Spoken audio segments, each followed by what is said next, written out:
Hello అండి, నేను మీ Kerala JCB operator యుగంధ్రం మాట్లాడుతున్నాను అండి. ఈరోజు నాకు సైట్లో నుంచి అన్నం తీసుకొని వచ్చారు. ఓకేనా? సో అన్నం పార్సల్ ఓపెన్ చేస్తున్నాను చూడండి ఫ్రెండ్స్. అన్నం పార్సల్ అన్నమాట. సో సైట్లోకే తెచ్చారు. వావ్, ఓకే అన్నం ఓపెన్ చేశాను. ఓకేనా? సో కేరళ భోజనం అంటారు కదా, కేరళ భోజనం. సో నేను బండిలోనే కూర్చొని తింటాను అన్నమాట. ఓకేనా ఫ్రెండ్స్? సో ఇప్పుడైతే అన్నం అయితే తినేదానికి అన్నం పార్సల్ తెచ్చారు. ఓకే, దీనికి ఏం కావాలండి? కూర కావాలి, కర్రీ. చూద్దాం కర్రీ ఏం తెచ్చారు. దీన్ని కేరళలో పులిచేరి అంటారు, మజ్జిగ తిరగబాత అంటారు కదా మనం. సో పులిచేరి. ఇంకోటి ఏంటంటే ఇది కుర్మావు. పులిచేరి అయితే పోయేద్దాము.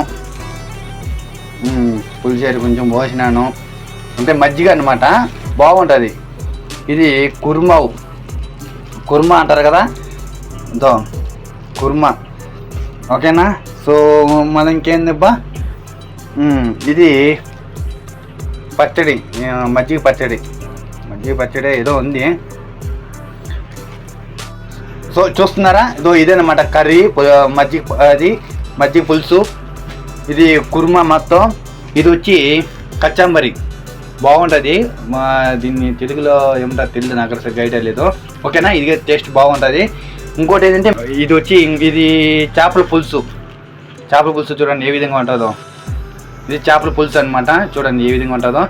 వావ్, చేపల పులుసు 2-3 కర్రీలు వచ్చాయి. చూడండి, ఇప్పుడు అసలైన ముఖ్యమైనది రాబోతుంది. ప్రతి ఒక్కరూ కేరళలో దీన్ని యూజ్ చేస్తారు.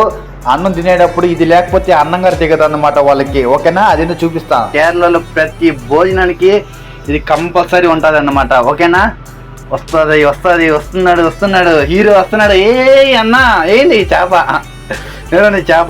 ప్రతి ఒక్క భోజనానికి కేరళలో చేప ఉంటుంది అన్నమాట. మధ్యాహ్నం కానీ సాయంత్రం కానీ చూడండి, చేప, పెద్ద చేప. ప్రతి ఒక్క భోజనానికి చేప ఉంటుంది. Wow, super. ఓకేనా? సో ఇప్పుడైతే నేను ఈ భోజన కథ అయితే పడతాను. ఓకేనా friends? Okay, thank you, bye.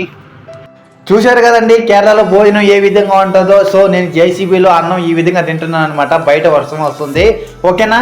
So మీకు ఈ భోజనం ఏ విధంగా అనిపించింది ఒకసారి కామెంట్లో చెప్పండి. ఓకేనా ఫ్రెండ్స్? మరిన్ని వీడియోస్తో మళ్ళీ కలుసుకున్నాం. మీకు ఈ వీడియో నచ్చినట్లయితే సబ్స్క్రైబ్ చేయండి, అలాగే పక్కన ఉన్న బెల్ ఐకాన్ని క్లిక్ చేయండి. Okay, thank you friends.